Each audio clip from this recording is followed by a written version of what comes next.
All right, well, welcome everybody to the Western Conference Finals. I am Brittany Evans. I go by Bar Brittany out here in the Bay Area. I actually live in Sacramento, but I commute to the Bay Area to bartend events and things of that nature. So I'm repping the Bay today. And what we're going to be making is called a bayberry lemonade. So the first thing we're going to start with is strawberries, and I put in the directions to do 1.5 muddled strawberries. Bartender Sir Will, if you would like to double this recipe, you can make 2 at a time. I know you're making 3 or 4 drinks, but I'm gonna go by the recipe I submitted.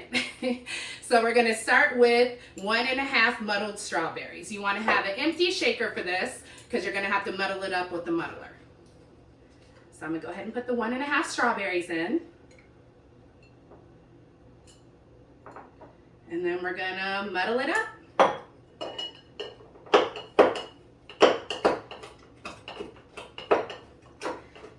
So I came up with the name of this drink because I commute from San Francisco or from Sacramento to the San Francisco Oakland area, and there is actually a fruit stand on the way between here and there that has the best fruit. So every time I either go or come from the Bay Area, I stop at the fruit stand and I buy a lot of fruit, and they have the best strawberries ever, which is proven because I went to Illinois in March, and when I went to Illinois in March and had a strawberry there, it tasted absolutely awful. So I missed my Cali strawberries, and we are known out here in the Bay Area for our fresh fruits and vegetables and things of that nature. So that's where the name came from.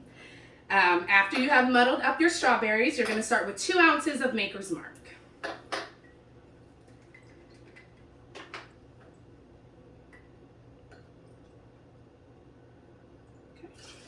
Pour that in. Next, we are going to do 1 ounce of peach schnapps. The great thing about Makers is that it has that fruit essence in it. So the peach schnapps kind of brings that out a little bit and kind of makes it very distinctive with the Maker's Mark. So the peach schnapps kind of adds to that fruit taste. So 1/2 ounce of peach schnapps. Then next you're going, an ounce of peach schnapps. Then next you're going to do 1 ounce of lemon juice. And I have fresh lemon juice here. Okay. And then I'm doing 1 ounce of simple syrup. And I make simple syrup myself. I just literally boil 1 cup sugar, 1 cup water, or however much I need for my events the day before. And then I put it in the cooler to chill overnight. And that's my simple syrup. Okay. And that is all your ingredients. So what you're going to do now is take some ice and pour it into your shaker. And when you're ready, top it off and shake it up.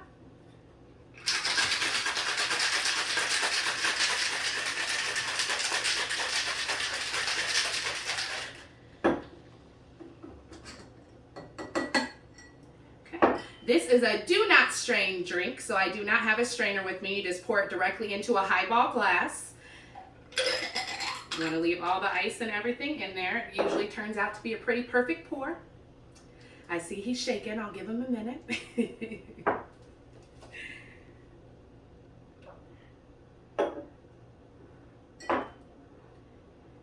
And then when I garnish this, again, we still keep in mind that California is known for our fruits and veggies and things of that nature. So I kind of brought all of that into the garnish for this.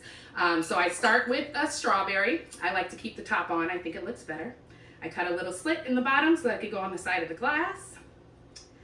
And then I do an orange next, same thing. It's a slice, but I cut a slit as well. A little lemon, because technically this is a lemonade. Put that on the side of the glass as well, and that's a lemon wedge, not a slice. A wedge of lime. Pineapple.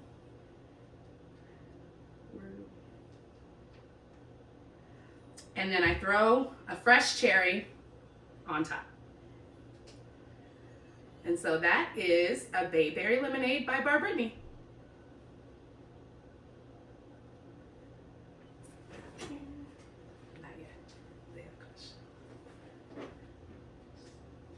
Brittany, can you hear us? I sure can. Awesome. Well, first off, great presentation. We appreciate you giving Will plenty of time. He's almost got them poured up here for us. Tell us a little bit about yourself. You said you obviously have a long commute. Tell us a little about yourself and your experience in the industry. Okay, so I started bartending in 2006, actually. I've been told I don't look that old, but I started bartending in 2006. I started bartending at kind of like a dirty old man bar, and I had no idea what I was doing, but they hired me because they liked me, and my aunt knew the owner and stuff like that. So I was in college at the time, and I had another part-time job, but I needed the extra money, so I started bartending. I had my son straight out of high school. So when I graduated high school, I got pregnant with my son like 3 months later. But I had a good job. So I worked in the food service industry for a long time. I worked at Illinois State University. I'm from Illinois. Well, I'm from Sacramento, but I moved to Illinois when I was like 10. So I started working at Illinois State University, going to school part-time, and then started bartending part-time too for the extra money. I actually ended up being really good at it. I think it was because I was so used to the high pace and food service industry that I ended up being pretty good at bartending. So I did that all the time. I needed extra money on the side and things like that. I bought my house when I was 19, so I tried to do whatever I needed to do to keep it up. I don't like being broke, and I like to do what I want to do and make sure that my kids have everything they need, even though I'm a single mom. So I kept bartending throughout the years anytime I needed to. And then I moved to Sacramento in 2019. So I was from here originally, but I moved back in 2019 when it was negative 19 in Illinois. I was done with that. I was good. So once it was negative 19, I literally decided to move back. We came here in Sacramento in 2019, and I started working for Fixin's Soul Food Restaurant, which is owned by Kevin Johnson, and it's in Sacramento in Oak Park. So I started bartending there. I became the bar manager without the official title, but I became the bar manager there. And I made really good money working there. It was the first time I actually ever bartended full time instead of part time because the money was so good. And it was so fast paced. Like Fixin's was probably the busiest place I've ever bartended at. But during the pandemic, we shut down. And I actually work for the state as well. So I got a job for the state in February 2020.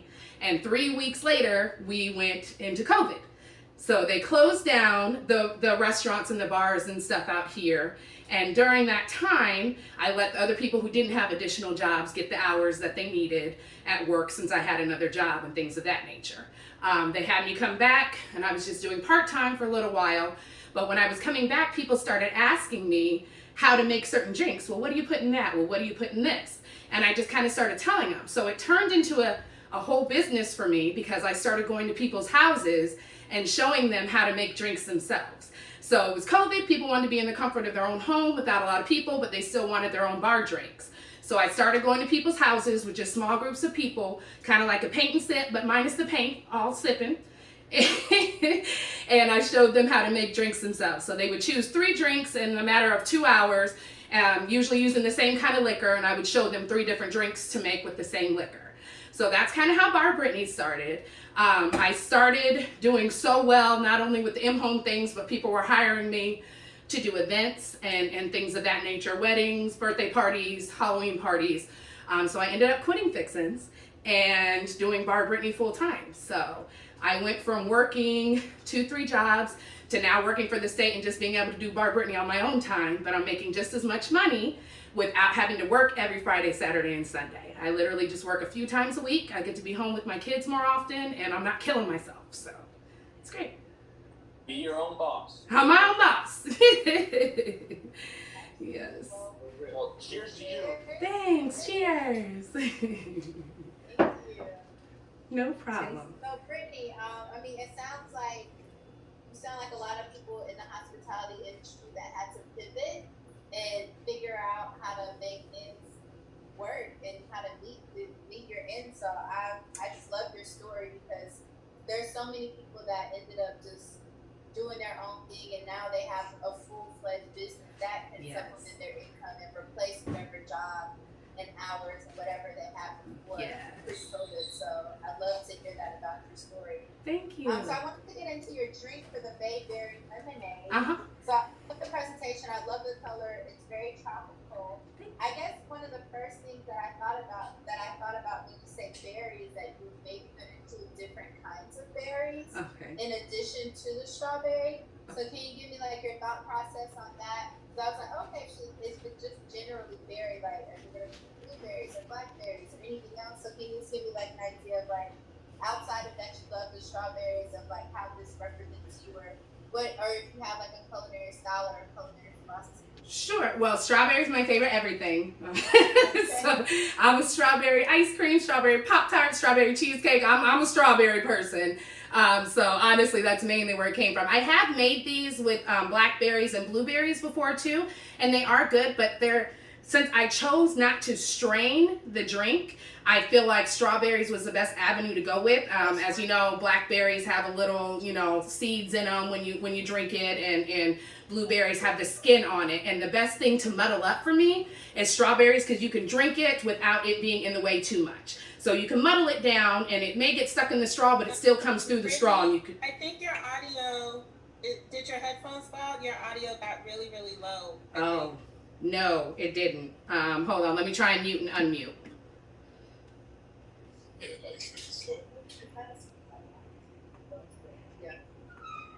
Can you hear me now? Yeah. Is it better? Can you hear me now, or is it still low? It's still pretty low, Brittany. Oh Do no. you have like any earbuds or anything? I do.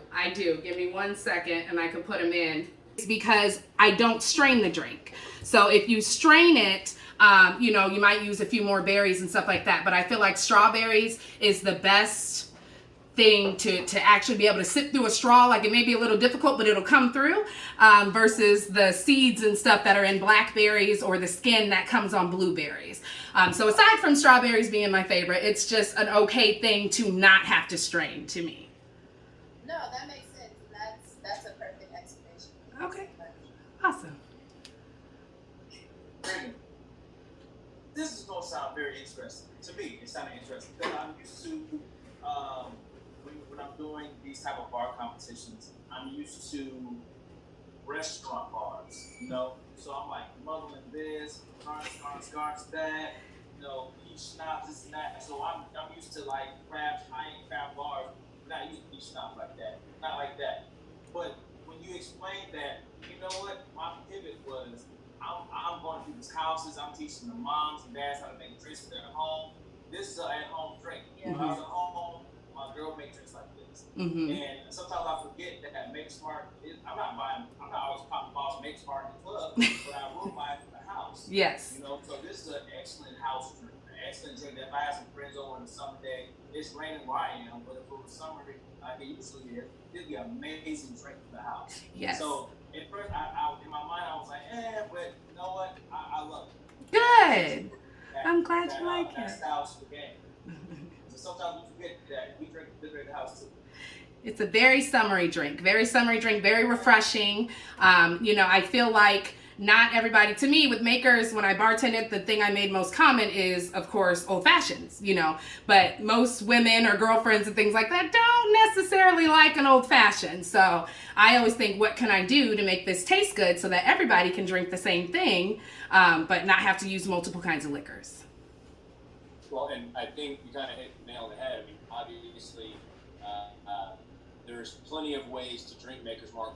You can still, the bourbon still comes through. We all agree that, it's not overly sweet, but it's still something that I think, someone that's never had Maker's Mark or never had bourbon before would try this and they'd be very surprised. So I think it was a really good riff on it. So speaking of drinking this at home, what would you pair this with to eat? What would I prepare with it to eat? I would probably do a good salad. Again, California, we love all the fresh fruits and vegetables. So I would do a good salad with some grilled chicken on it, and then maybe throw some cranberries and some fruit in with the salad as well.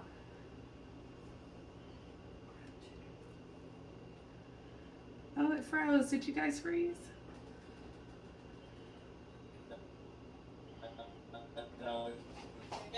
You're good. You're so much. That is a good answer. Okay. All right. Your judges, your screen is freezing a little bit. Okay, I thought it was mine. Like, no.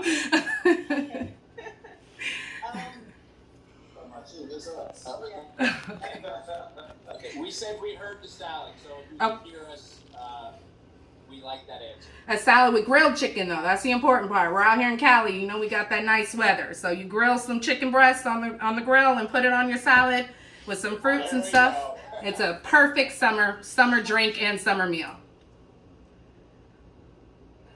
Perfect. Awesome. Brittany, I will say this is a drink that I want to be drinking on a rooftop. Yeah. Girls. On vacation. Yeah. Yes. This is that drink. Yes. We just had actually a weekend getaway this weekend in Tahoe, and I made them for everybody. So, yay. Oh, yeah. This is great.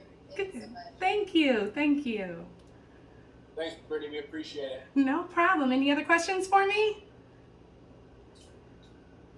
We're good. Okay. We'll be in touch for sure. All right. Thank you for your time. Have a good day. Thank you. All right.